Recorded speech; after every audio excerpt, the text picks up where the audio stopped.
Hello everybody, I'm excited to announce my new weekly video series called Music Tip of the Week. This is going to be a video that I post once a week, giving you guys a musical tip or technique that I use that hopefully can help you out. Enjoy the first episode.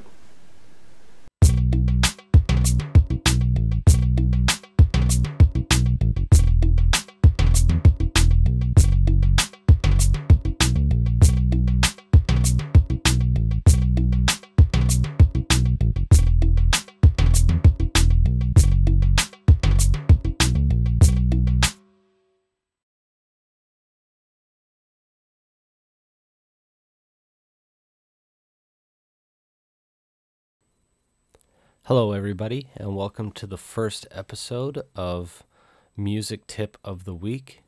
In this video, I'm going to be covering what DAW software should I use.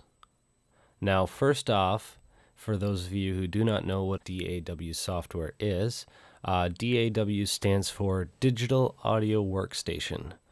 So that refers to a program which allows you to manipulate, edit, and or multi-track audio or MIDI or waveform files into a composition of your sort.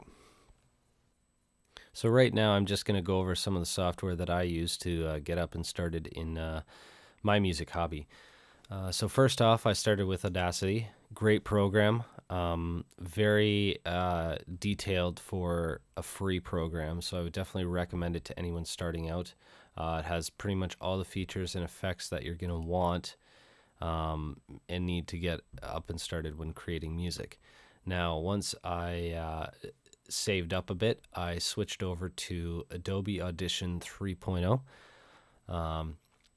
Now, this was a fantastic program. I use this all the time. Really good for waveform editing, not so good for MIDI.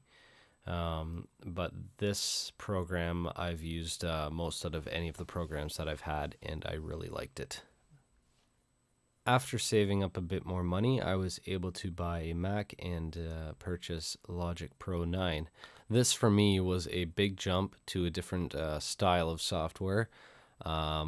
Because Logic Pro is really intuitive when it comes to MIDI editing and using external instruments, whereas Adobe Audition was mainly a waveform editing software. So it completely switched the type of editing I was used to. But now that I've gotten used to it over a few months, I do like Logic Pro 9 more, although I do miss a lot of the features from Adobe Audition, and I wish there was, some program in between the two, but for now I will make do with Logic Pro 9. Now, when it comes to choosing your DAW software, there are a bunch to choose from. Now, here's just a top 10 list of ones that I found on the internet. And just an example of ones that are out there. We've got FL Studio, Ableton Live, Studio One, Apple Logic, which is what I use, Propellerhead Reason, Renoise, Reaper, Cubase, Avid Pro Tools, and Sonar by Cakewalk. These are probably the more common DAW software out there. And the first thing I would recommend when choosing software to use, first you got to think about what style of music you're going to be making, because each of these is suited for different types of or genres of music. Let me give a few examples here. FL Studio is really good for making beats. It's got a very intuitive step sequencer in it. So creating hip-hop beats and stuff like that, I would definitely recommend FL Studio. They're getting better on their waveform editing, although it's not up to par with programs such as Avid Pro Tools. Now, if you're doing a lot of music with MIDI and external instruments, your best bet would probably be Apple Logic Pro or a program similar, more basic, called GarageBand.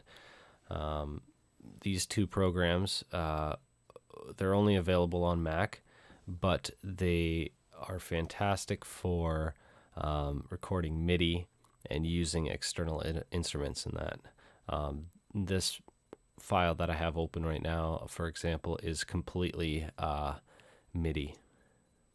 Now, one of the best things you can do before actually purchasing software is the majority of the programs that I just showed you in the list have demo or trial periods. So you can go to their website and download a limited time trial and really get the feel to see if the software that you choose is right for you, because you don't really want to go out and spend a bunch of money on a program if it doesn't suit the needs that you have or it doesn't live up to your expectations. I'm not going to go into too much detail this episode, so if you have any questions, please leave them in the comments section below, and I will try my best to answer everybody. And that's it for this first episode of Music Tip of the Week. Thank you everyone for watching, and stay tuned for the next episode.